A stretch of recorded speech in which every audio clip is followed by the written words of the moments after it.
So this is what I want to look at. Okay, this is the healthcare select. Well, actually, I want to look at a subset of this healthcare select sector, and I will do it here first, and then we will like in the security worksheets, and then I will and then I'll take everything onto and then continue the analysis on Excel. But we have this, we have XVI and XLV, I think, right? Yeah. GICS, we'll just add the sector name here and the sub-industry name, because this is for these two, they're all the same.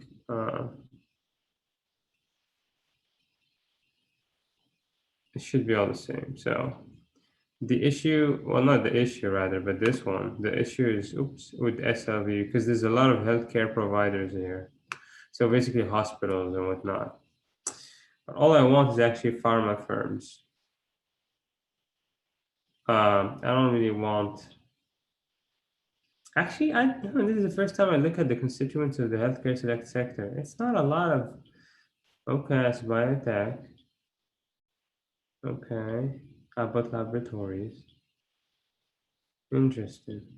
I have to, life science tools, healthcare and distributors, ABC. What the hell is this one? But basically, okay, let's just do it here actually. But basically, what I want to look at is R&D spend, revenue. You're gonna like I looked at this before, and there was a relatively interesting. So this over this. By the way, these are cool things you can. Just think of this is like an Excel sheet, but with some basic functionality integrated into Bloomberg. It will give you an error if, so this is because this is looking at the index, it's going to give you an error. It's going to give you an error if there's like, because you're dividing over 0 over here, and in some instances where, but basically this is, but let's just look at this right now, okay? We'll maybe export this afterwards. I think we can. Let me see. I'm pretty sure you can export this. Yeah. And we'll just sort by, we'll sort by this high to low. Yeah, I mean, look at this bloody thing. Okay, so you will notice a big difference. This is what this is telling you is this company. By the way, this is natural. So a lot of times, the reason I wanted to do this was there's a lot of conversation. I've been getting more and more interested in like healthcare and life sciences in general.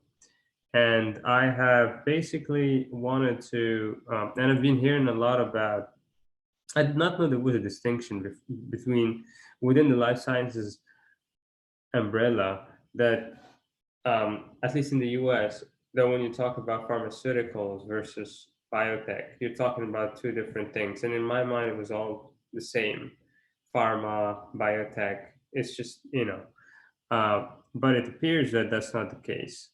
And one of the big differences between these two sectors or industries or whatever is the well, one of the major ones is the differences in the R&D spend.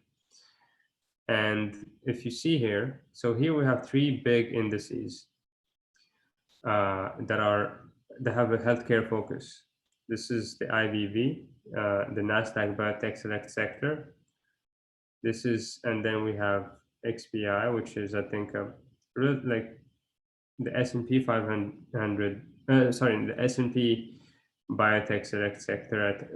Basically, two biotech indices and a healthcare focused indices. So index. So this one XLV, the Healthcare Select Sector, this is where you'll find the traditional big players. So you see here,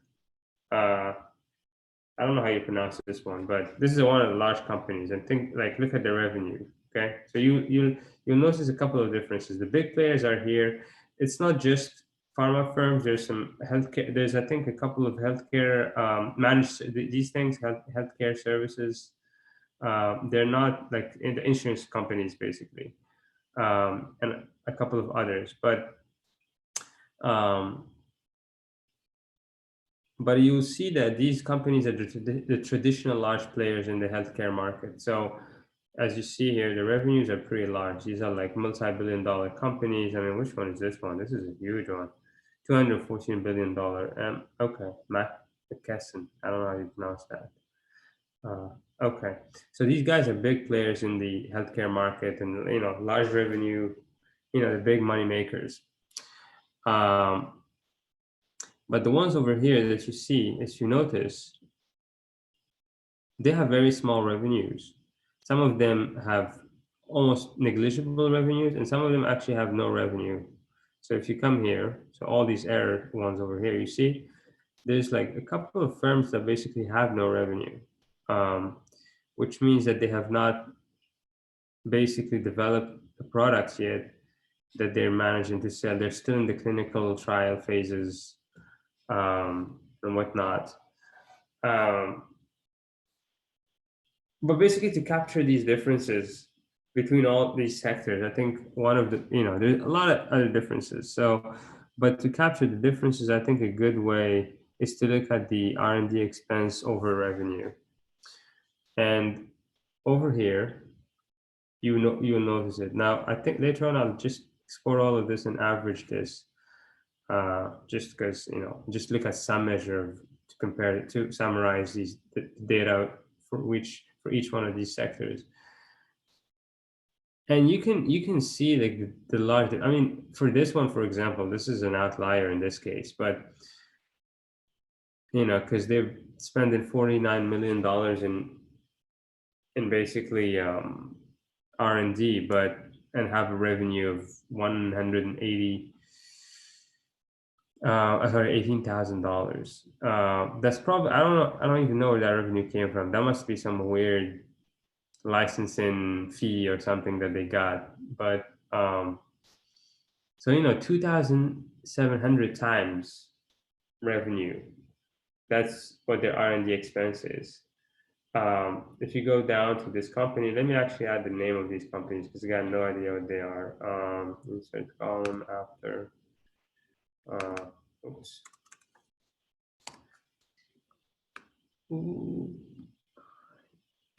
Okay. Yeah. Not that I know of any of these, but what would be nice actually is if you could have a column here where you could add like something where it says pipeline and it gives you like what's the pipeline of drugs at the company. I don't know how feasible that is, and then you add something and it will tell you what the therapeutic area is, so you could do further analysis. I'm pretty sure there's other databases that have some stuff like that, or maybe it's available. I just don't know about it. But yeah, let's go back to this. So these companies, like I mean, this is the top probably one percentile across this whole thing. But look at this. This intracellular therapies is spending 1,470 times revenue on R&D to develop their drugs. So if you look at the whole sector, like this is basically what you get. Companies that primarily make no money, because they're in the clinical trial or the research phase or discovery, clinical trial or whatever. So there is nothing there yet in the market to be sold. And most of the money is just being spent on R&D, Now, my understanding right now is the way this works is, and all of these, by the way, are public companies. So the way biotech works, and again, I'm not an expert in this, I just got interested in this, is that typically they have a different life cycle of venture, I guess, and supposed development than say the traditional VC model. Over here, you got a team. You build a team of like researchers somewhere might be able to find, in some university somewhere might have found some sort of therapy, potential therapy in the research, and then a team will get built, and then they will do an IPO right away, and that IPO would be the way they raise the money. Now, in that IPO process, there's a lot of we'll actually try to go down and see who are the holders of each one of these companies. But in that IPO process, biotech certain investors, amongst which are traditional biotech investors, might have certain positions in these companies. And the way these companies will finance themselves over the years, that they'll continue issuing shares, making raises as they evolve or meet milestones across the FDA approval process. So they might have a discovery phase, and and there is actually a very nice graph actually on the FDA's website. And again, I'm gonna about this FDA drug discovery process of how this is basically how this process works out. And it's it might change from one company to the other, but overall, so yeah, it starts somewhere over here, the discovery and development phase. And the way, I mean, it can come from different, they come from need, researchers doing something, but basically you start over here and then you do that IPO and you go through these things. Now, a lot of the action in the stock is going to happen somewhere around here. Every time a milestone is hit, cleared, stock either would pop or drop. But okay, these it's not the purpose of this video to understand what's going on. Um, but basically, a lot of this, a lot of times in the biotech sector, you see like stocks popping up and down very fast based on these events. They, if the clinical phase one was successful, phase two was successful, phase three was successful, then the stock will pop up. But again, let me not. I tend to get sort of distracted by things. But basically, the purpose here is to first compare the differences. Okay, so as you see here, R&D as a percentage of revenue is pretty high. Okay, so I mean, it seems like the average, I think if I look here, it seems like the average is 5. Might probably be better to see by median or by percentile. I think a better way to do this is to actually break it down into average by the average within each quartile or quantile. I think it would make more sense that way, because there's a kind of some big discrepancies here, or to have a sort of a distribution or histogram of how the R&D as a percentage of revenue changes. I'm also brainstorming things. It's just not, Now on the other index, the Spider S&P Biotech ETF, we kind of have a similar, and I suspect that these two indices are tracking similar things. I'm not actually sure. I gotta double check. Let me see. I think they are tracking the same. Yeah, I think there's a lot of overlap. We're gonna have to check and see, compare if they're pretty much tracking. I thought they were tracking different things, because every time on Twitter I saw people talking about them, they'll quote the two, XBI and IBV, but I feel like they might be tracking the same index. But I might be wrong. I don't know. But again, same thing here. You see the pattern. The R&D expense is significantly larger. The pattern here that you see is companies are spending more money on R&D than they're actually making as revenue. And it's interesting. Seems like more companies on the XBI are actually having some revenue, but the revenues here are pretty low. I mean, it's nothing. It's probably some licensing. It's probably revenue coming from some. I don't know how the structure of revenue is for some of these companies, because sometimes they get licensing fees from companies. Sometimes they get a lot of other types of things. But yeah, these small revenue numbers or some of them might have like a drug that has cleared all approval, cleared the FDA process, and it's being sold. A lot of them have these things that they call platforms, so it's sort of like one big umbrella thing. I might be wrong about what the term platform means, because a lot of these biotech firms, they'll be talking about platforms. Maybe platforms has a very specific meaning, but so these platforms actually, some of them have some drugs that are already in the market that they might be using to generate revenue. But let's skip all of that and go down to the healthcare select sector. Now in healthcare select sector, now you see this is all sorted from the largest to the lowest. Now this company, which I don't know how to pronounce the name of before, this company is basically spending 50%. It's got 50% of sales in R&D. Okay, and this is more of a biotech firm.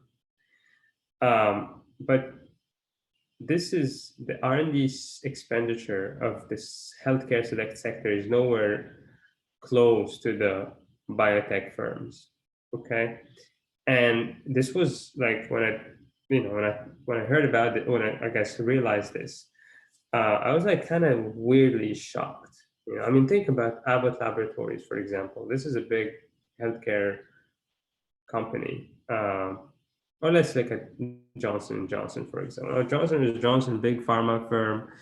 I don't know what drugs they own. I don't know, but one of the big players in the pharmaceutical industry globally. They barely spend 14% of. Well, I mean, compared to some other industries, this might be very high. Okay, but or compared to the average R&D as a percentage of revenue of the S&P 500, this might be very high. I don't know, but comparatively to the biotech firms, to the pure play biotech companies, this is basically nothing. 14% of R&D as a percentage of revenue. Now, how that R&D expense is actually accounted, I don't know what can be accounted as R&D expense. Maybe it's not core R&D. Maybe it has nothing to do with the, again, I don't know the accounting behind what actually counts as R&D in a pharma firm, but it's pretty small. 14% of all of your revenue. Small, again, small relative to the biotech firms. So that's I think overall it seems like, just looking around here, and then there's some company. Well, okay, the places where you see is zero. These guys are, CVS and Quest. Well, Quest Diagnostics spends nothing on R&D. I can't believe this. What? That is very interesting. I thought Quest Diagnostics actually had R&D. Like, so these guys are the ones who develop a lot of the blood tests and whatnot. And right now they're supposed to develop some sort of like novel test for the coronavirus. I can't believe this. Quest Diagnostics. No way. Maybe I'm wrong. Quest Diagnostics. Let's see. Sometimes a lot of these numbers come from the standardized Bloomberg financial statements, so that might actually be wrong. Let's see. Quest, that is the financial statements.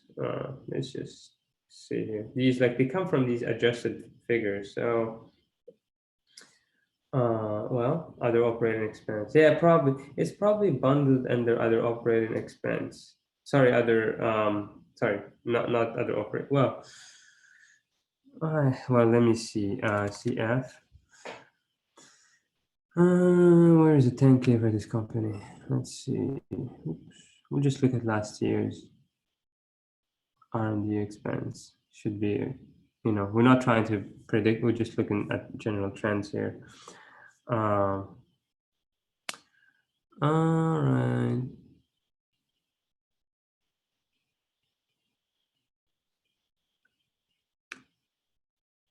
Oops.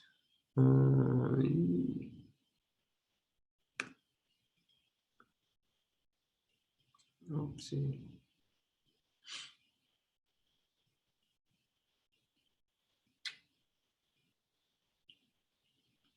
Maybe, okay, let me see. Maybe R&D is somehow, you see, sometimes like R&D, it seems like there's nothing. There is no R&D. Yeah. I don't think they're spending anything on R&D. What the hell? Huh.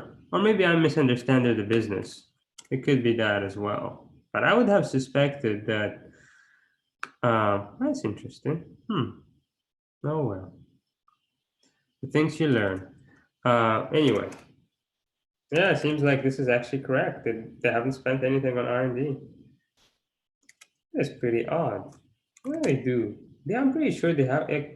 Okay, Quest Diagnostics Incorporated. Diagnostics Test Information Services operates a national network of full-service labs, rapid response laboratories, and patient service. I guess not. I guess they buy the lab testing material from other companies. They don't design lab tests. Maybe that's something that's outsourced. But even if it was outsourced, wouldn't it be? Now I'm asking. I got to review my accounting. If you outsource R&D, is that something that that just bundled somewhere under operating expense. But there's no mention of R&D in their 10K at all. Like, so, you know.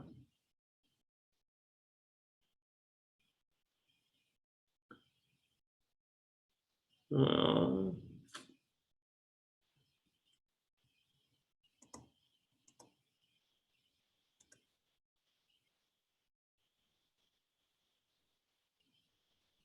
I don't get this. It says if we're unable to license these testing methods competitive, our R&D costs may increase as a result. Where are your R&D costs? You don't have any.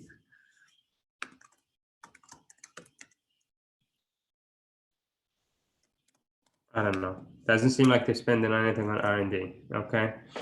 Anyway, let's go back to so. But yeah, basically, what I'm saying here is, look at this. The takeaway. The takeaway. Two big players on the COVID stuff. You know, Regeneron and this one. I don't know if it's pronounced Gilead or Gilead. I think it's Gilead. Um, but yeah, so first things first, as you see, first difference, major difference between the pharma firms and the biotech firms is the R&D spend revenue, R&D revenue mix. So next time they go to the Congress, because these guys get invited to the Congress, okay? Not these guys. I don't think these guys have a voice, a loud voice, politically. Um, so these guys claim to spend a lot of money on R&D. Now,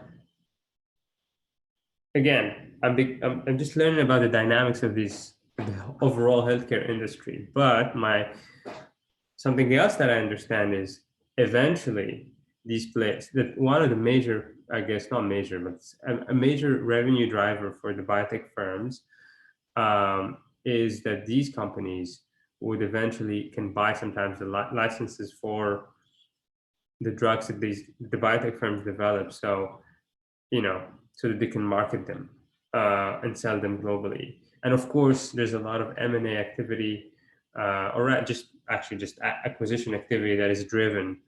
And I want to I should look into that as well.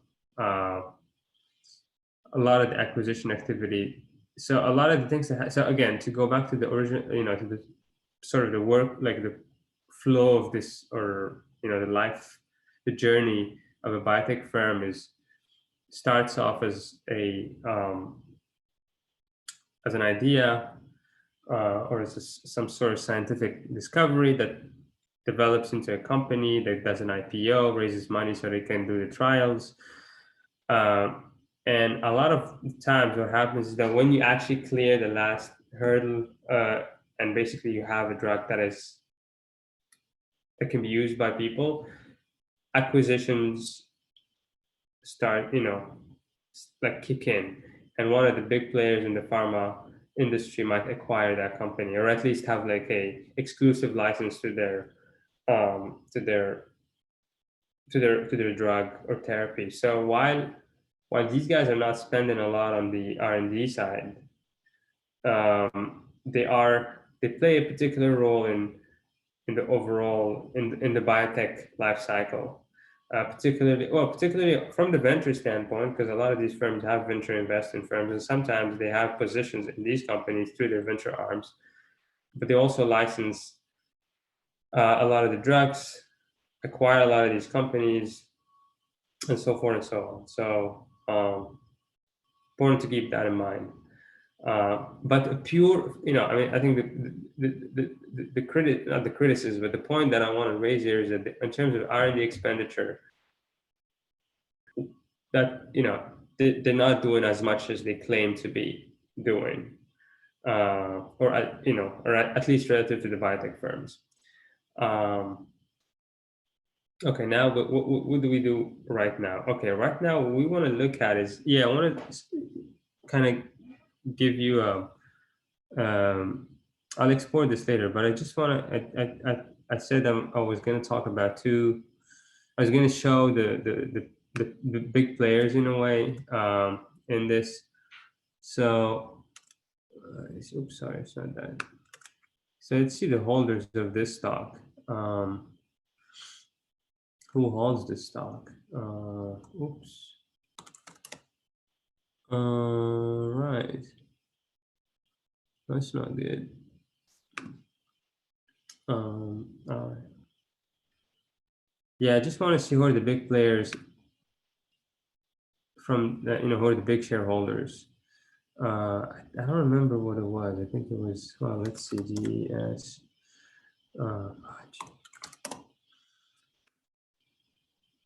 Company review ownership summary.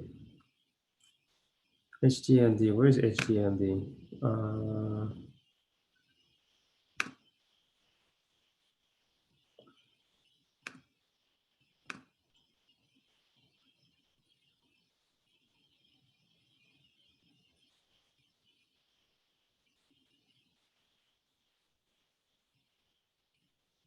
Maybe it was HDS. Oh, yeah, it was HDS. Okay. So just gotta double check that this company actually makes some. Okay. So the largest um, shareholder in this company is this company called Avoro Capital Advisors, followed by BlackRock and Vanguard, and State Street is there. These are the T. Rowe Price, big, these guys over here, all big asset managers. I'm curious to see which fund actually holds this. This has to be the IBB. Yeah, it has to be one of these, one of the index funds. Yeah. So the exposure of these big players, the big ETF managers, to this company is through the IBB or through these ETFs that hold biotech positions in biotech sector. But and so they do it in a in a passive way, probably. But Avoro Capital Advisor, I suspect, is a biotech firm. Yeah.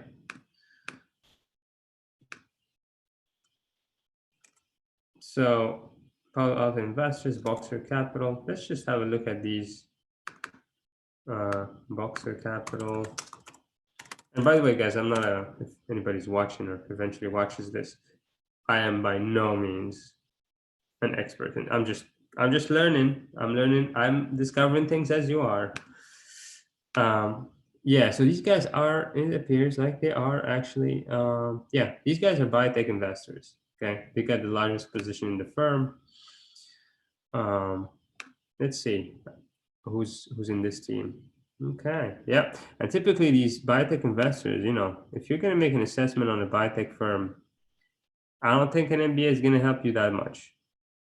It's a lot of PhDs and another type of stuff. So, Boxer Capital, yeah, invest in biotech companies. Yeah, so the other large, the non-asset manager, which is this one over here,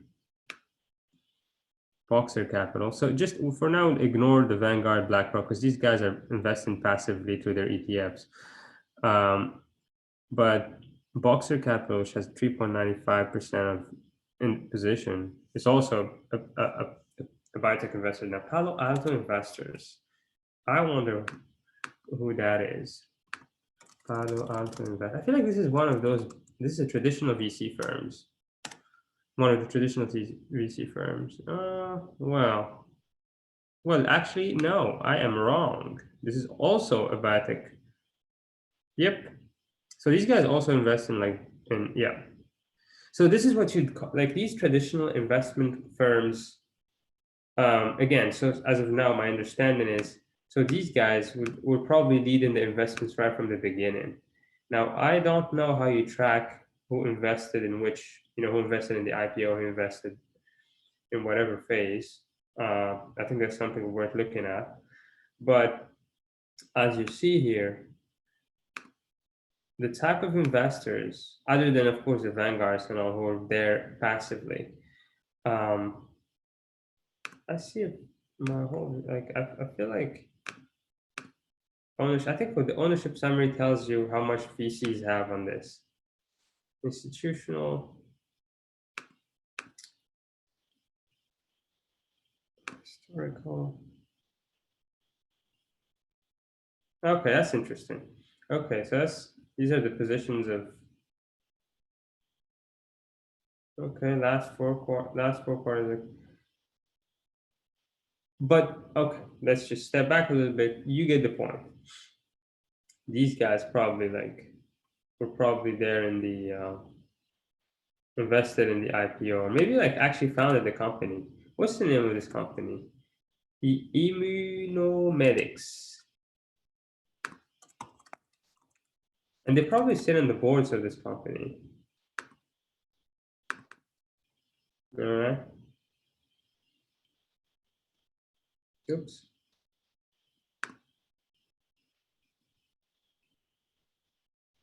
I wouldn't be surprised if they're on the board of the company. Um, Not that it matters, but uh,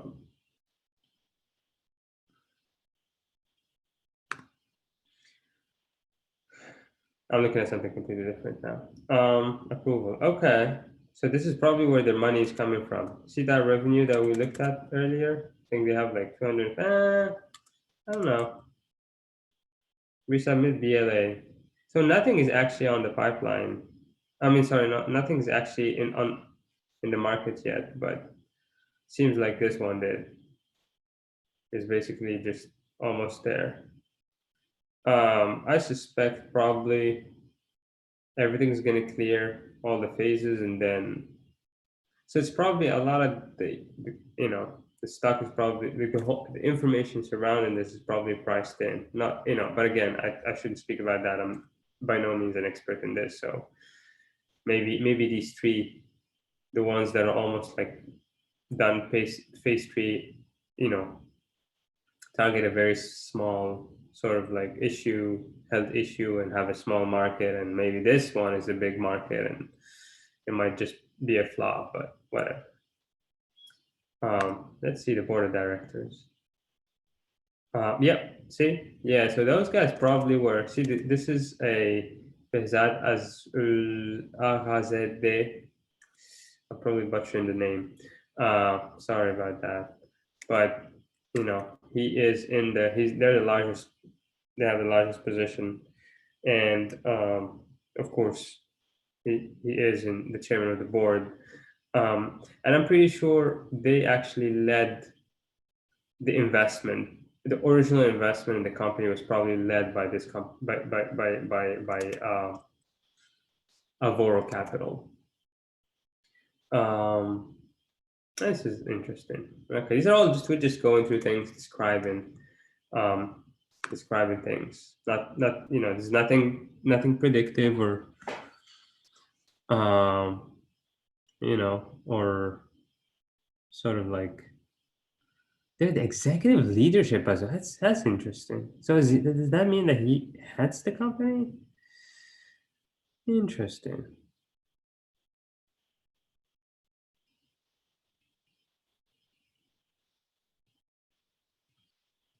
Hmm, very interesting.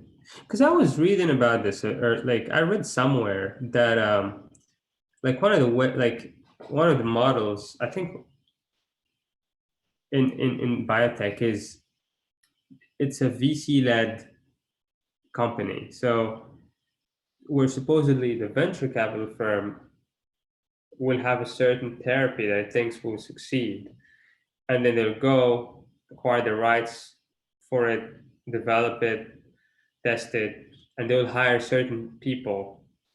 They'll build the team. The VC firm will be building the team such that and running. So maybe he is actually the CEO of the company. Um, very. I mean, yeah. I'm just learning about this now. But anyway, now if we compare this, so it's just seeing like I'm pretty sure if we look at some other company, let's take this one for example. Leave it there. Okay. Uh, HDL, I think. Well, let's just do this. Oops. I gotta remember this. Security ownership. Um,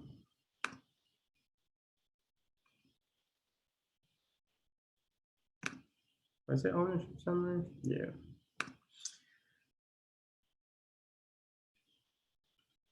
Okay, so wow, what is Link Fund Solutions? Eco R1 Capital. What is Eco R1 Capital? Eco R1.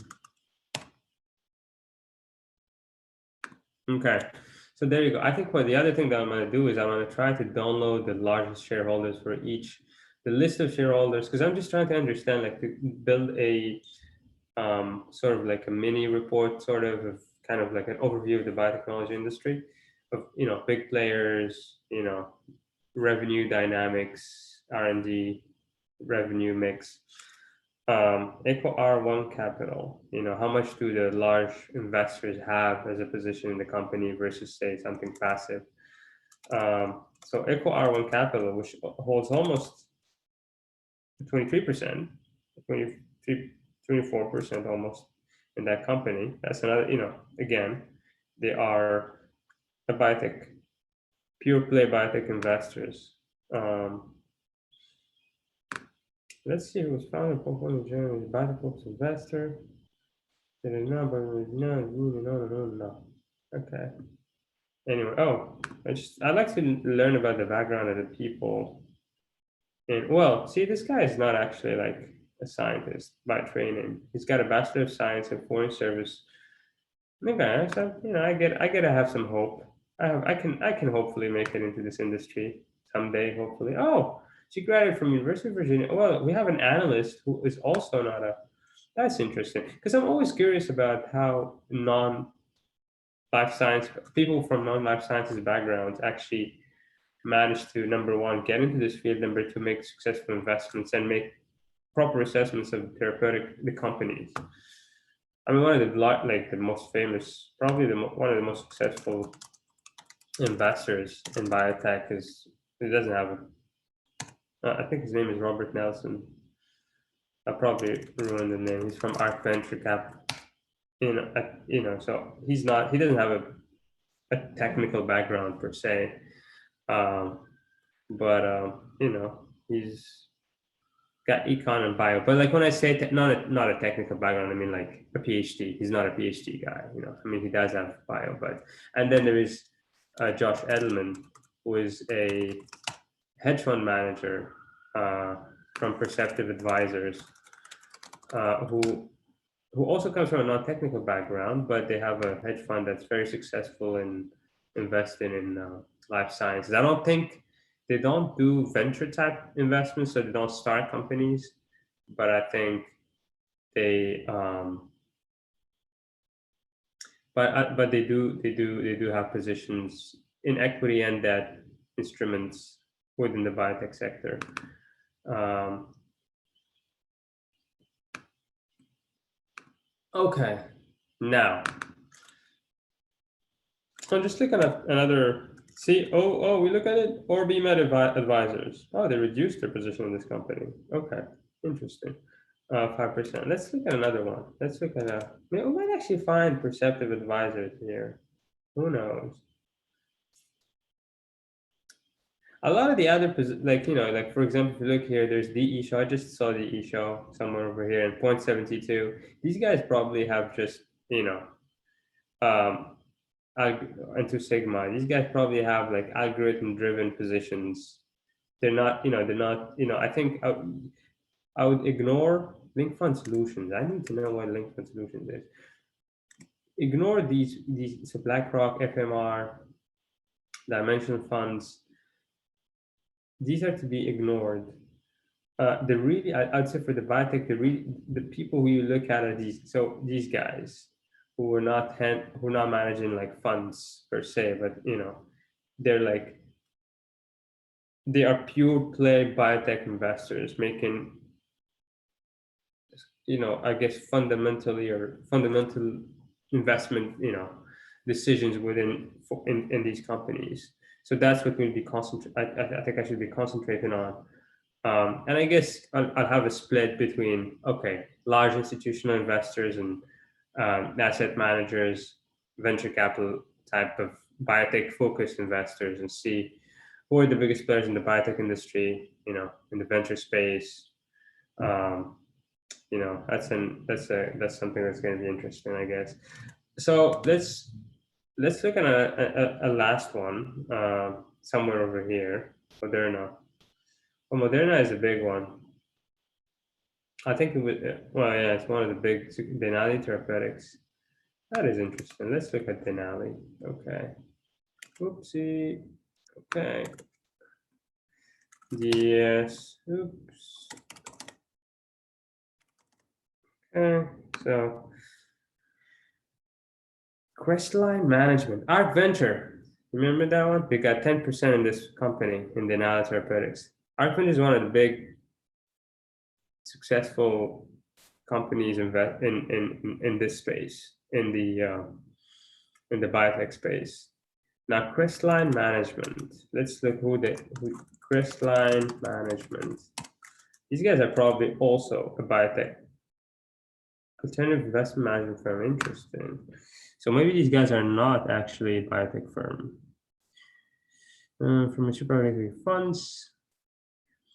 Right, our team firm highlights. Oh well, so we have a company that seems to be a non-biotech investor that has a significant position on Denali Therapeutics. Castan Capital. These guys are individuals. This guy, I think, is.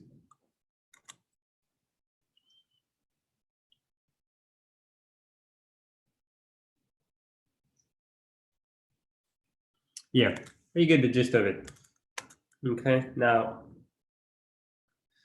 I feel like I took a long time to make a very simple point, but that's fine. Let's look at these guys. Okay.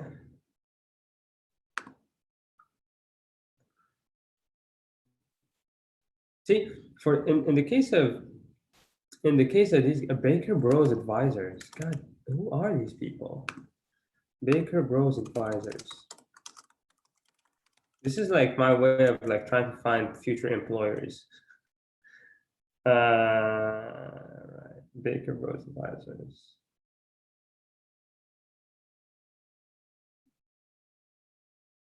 Well, they have almost $17 billion of asset management. So these guys are okay. So now see on the healthcare select sector side, you don't see any biotech firms. So the Baker Bros, I mean, they're also just a traditional investor. I mean, you can tell from the assets that they manage. This is a pretty big.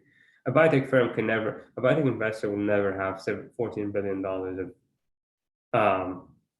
of assets under management. So, or like if you take Gilead, for example, you will notice that probably Vanguard and BlackRock are the largest shareholders. So you won't find. So what I'm trying to say here is that in the case of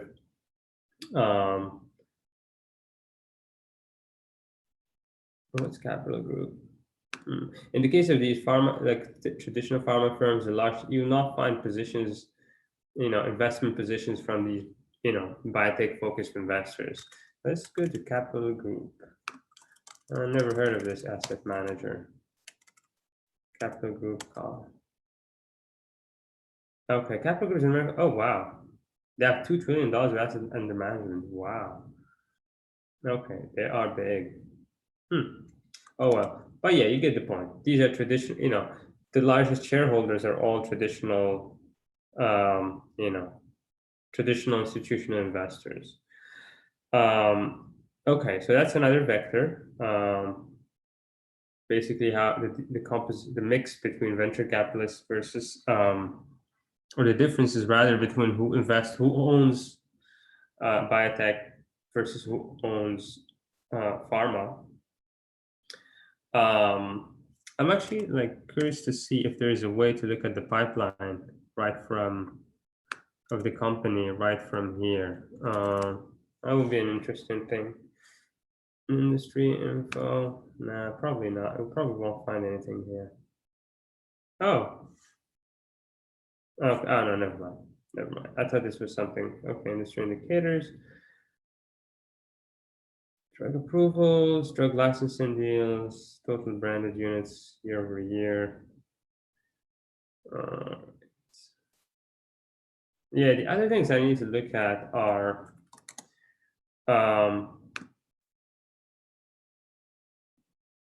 yeah, I don't see anything here that security surveillance, company events, surprise analysis. Let's see, maybe there is some sort of um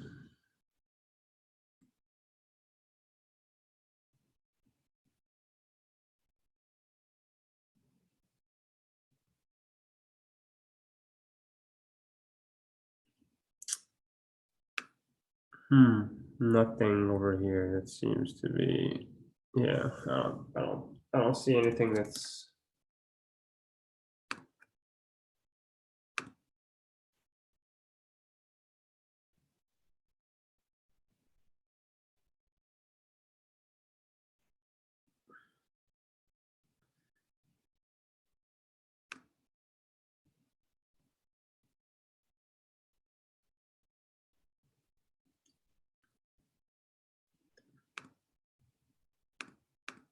oh, this company has had a recent IPO. Okay, so it's just last year. Okay. Oh well.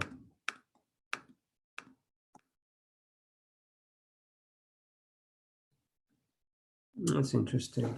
I want to see what the oops.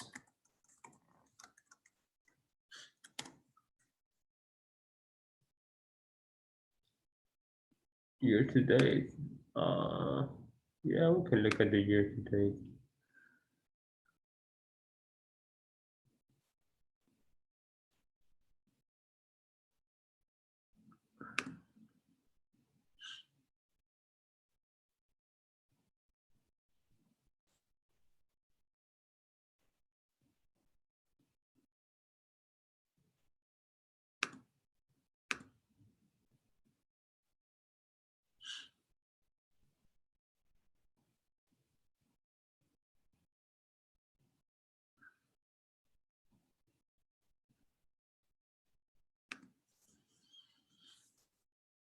I forgot how you screen for M&A deals.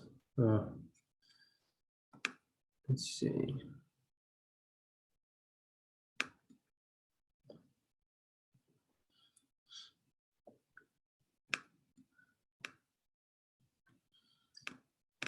Oops. Advanced search. Okay. Region country. We'll just choose the United States. I don't think there's a lot of activity other than the US. Okay. Update. Then GICS biotech sector industry. And then here we'll do biotechnology. Oops. Okay. Date range. Yeah, it's fine. Let's stick to year to date.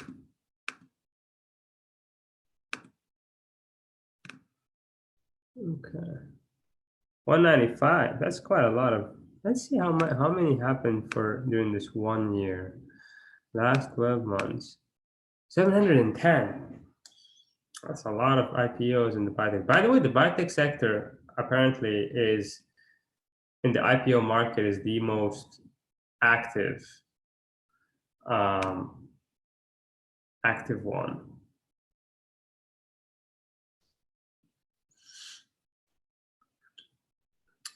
Sorry, not the IPO market. I'm talking about the M&A. Well, also in the IPO market, but I suppose here I'm actually looking at the M&A activity. This is a lot. I mean, look at this. This is amazing. There have been 710 mergers and acquisitions or acquisitions over the past 12 months within the biotechnology sector. Okay. 108 are still pending. for a value of 6.7. 571 have been completed for a deal value of 161 billion. Now, this is the other thing I want to look at. Okay. I want to see the list. I basically want to see. All right. Let's just look at the completed. Okay. The acquirers and the acquirees. I did not know about this. This is a big one. Bristol Myers acquiring Celgen. That must have been a huge. This is one a huge acquisition. God. Yeah, these are all probably a couple of. I gotta get rid of these two because these are all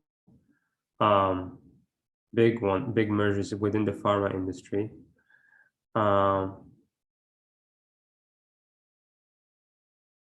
It's probably the rest that's worth looking at.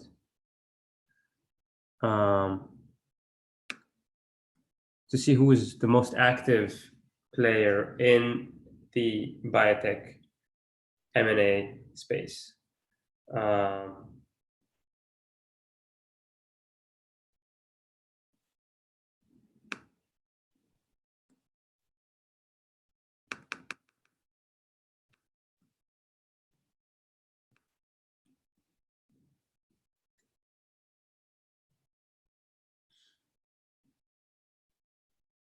Dialco LCC, interesting. That must be like an investment bank that does specializes in middle market. Is it that specializes in this type of in this industry?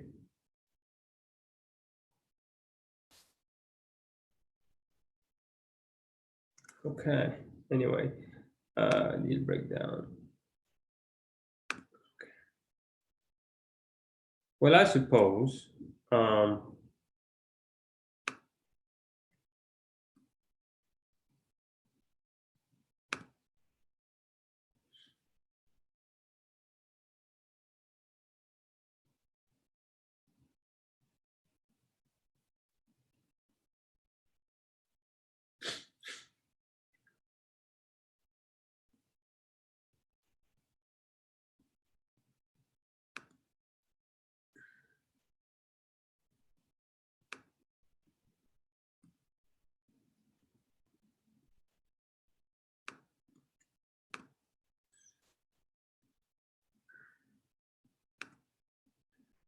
There's a lot of multiple acquirers. Who are these multiple acquirers? Cohen Investment, RA Capital. That's interesting. Pivotal Venture Partners, NEA, Sofina. Alright. So, okay. That's interesting. Well. Amgen, Roche, Merck.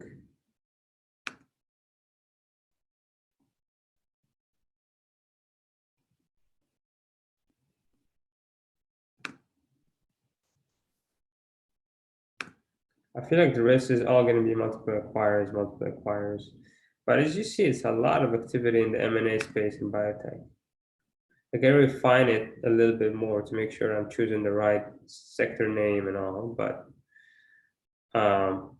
there you go. That's another vector. And then I need to look at the IPO. The IPO space. And I think it's the same thing here, that when it comes down to let's see, where region, country, United States. Oops.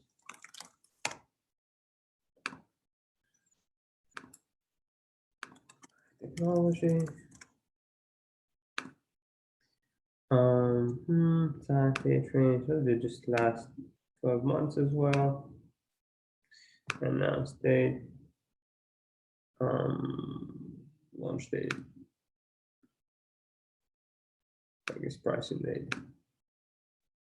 290. Oh, it's not a lot of IPOs, I guess.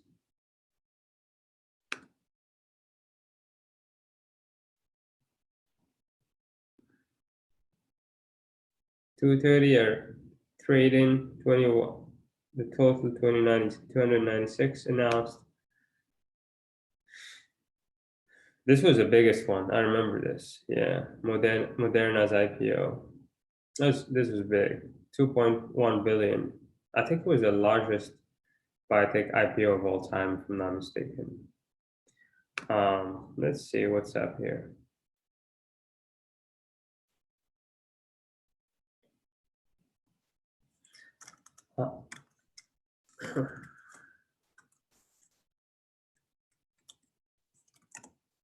Who owns this right now?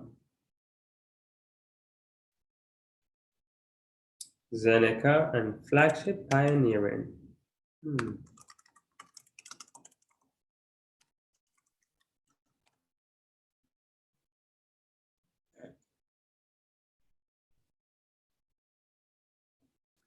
Okay, so these guys are, well, what's their 15%? That's a big position.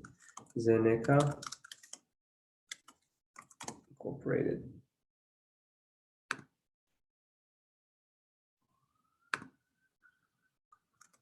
This must be the venture arm of AstraZeneca.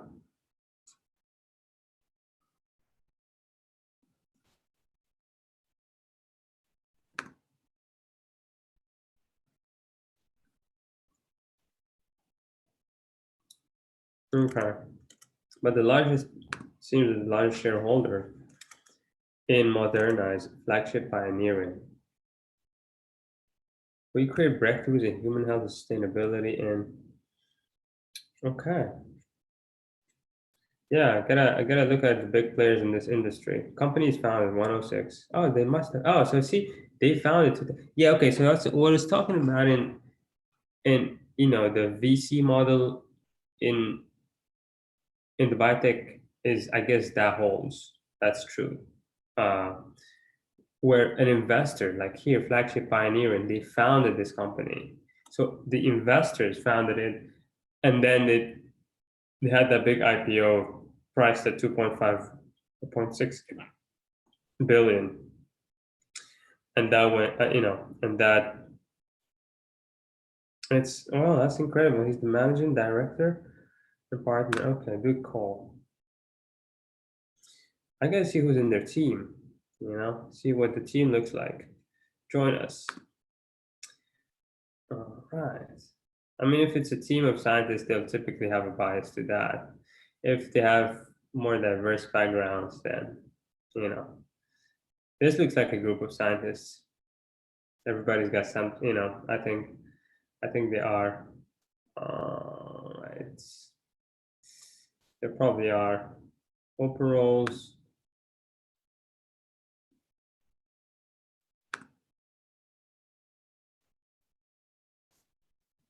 They founded a lot of companies.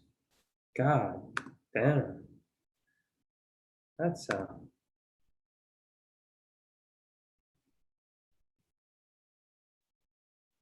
this is interesting. You want to work with people like this. How do you know what drives what we make?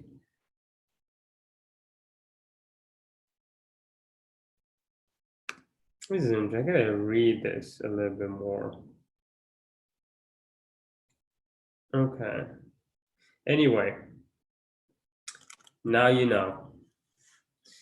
Now you know. So yeah, so now I know what I'm gonna do. I'm gonna look at, so the first vector of, I guess, research is just general comparisons of, financial differences between the biotech sector and the general pharma sector. Then we look at the M&A activity in that sector to kind of see if how big of a role the big players, big pharma firms play, and then look at the IPO activity. Of course, look at who are the biggest players, investors, in the biotech space,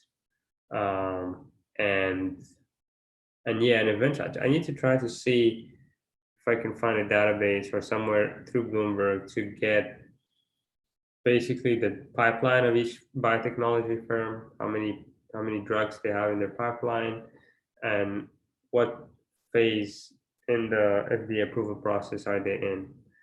and maybe what's the target therapy, or what's the target the therapy is trying to address or treat, and what's the market size for it. Those are all important points. And of course, I guess probably the price at which it might be selling. Um, this has been fun. Okay, so well, I'm gonna stop this right now, and hopefully, when I have the analysis ready, I'll go over it with you all. If there is anyone actually watching this, because that's a big if. Okay, I think I'm gonna stop this.